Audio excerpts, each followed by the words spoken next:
Los Angeles, early 1970s. Inside a glass and steel financial company that Wall Street loves, a computer is doing something no computer had ever been built to do at this scale.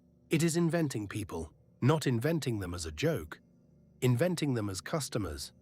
Names, ages, policy numbers, premium schedules, tens of thousands of life insurance policyholders who do not exist, typed into magnetic tape and sold, for cash, to other insurance companies as if they were real human beings paying real premiums. By the time the scheme collapses in 1973, Equity Funding Corporation of America has fabricated on the order of 60,000 bogus life policies, a fraud measured in the hundreds of millions of dollars of invented assets, and rewritten the rulebook for what a computer can hide from an auditor who only knows how to read paper. Season 2 of Paper Empire begins where Season 1 ended. The same machine, a new century of tools.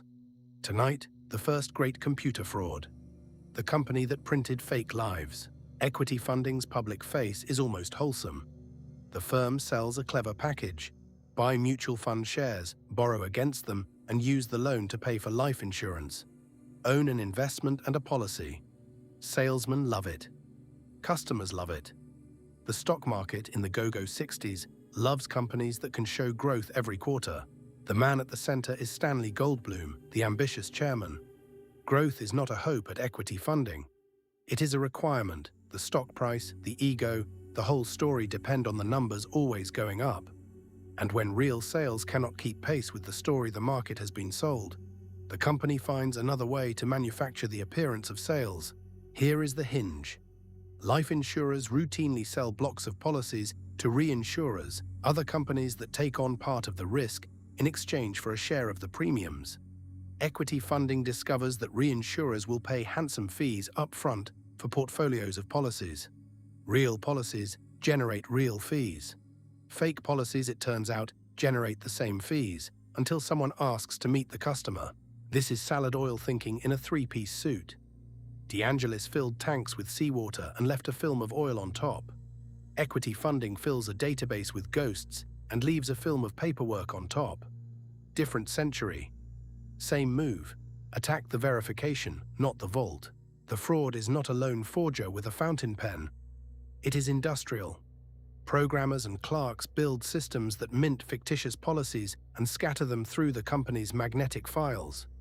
Sham policies are linked by secret codes, among them the infamous Class 99 designation, so that when auditors ask for a printout, the computer can be told to leave the ghosts off the report.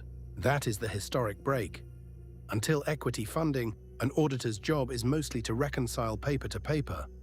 Nobody is trained to audit the software. The machine that produces the books is trusted as a neutral clerk.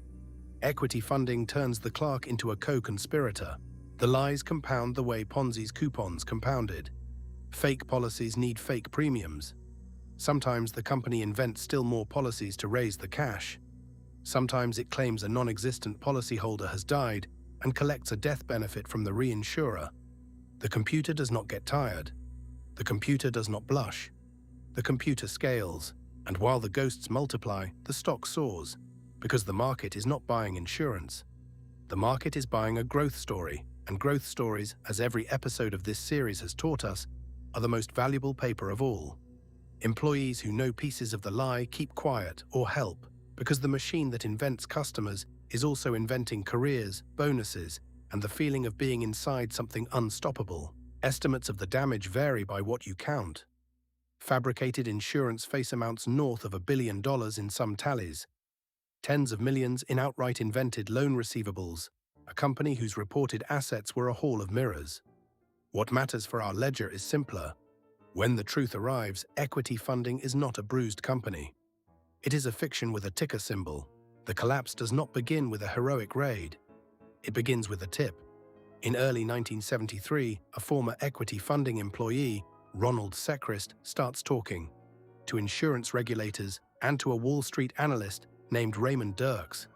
Dirks digs. He tells clients. Rumors hit the tape. Trading in Equity Funding stock explodes. The price cracks. The SEC suspends trading. By April 1973, the company is in bankruptcy. The investigation that follows is a national scandal. More than 60,000 bogus policies, organized deception running back years, involving, by some counts, as many as 100 employees who knew pieces of the lie. In November, a federal grand jury indicts 22 people, including Goldblum and senior executives. Goldblum will plead guilty and go to prison. Others follow, and then a strange aftershock. The SEC goes after Dirks himself for insider trading, arguing that by tipping clients before the public knew, the whistleblower's messenger had broken the law. The fight goes to the United States Supreme Court. In 1983, in Dirks vs. SEC, the court sides with Dirks. The case becomes a landmark on who may speak and when the truth about a fraud is still a rumor with a body count of ruined investors. Sit with the irony. The company used a computer to invent 60,000 people who never lived. The man who helped prove they were ghosts spent a decade defending his right to say so out loud.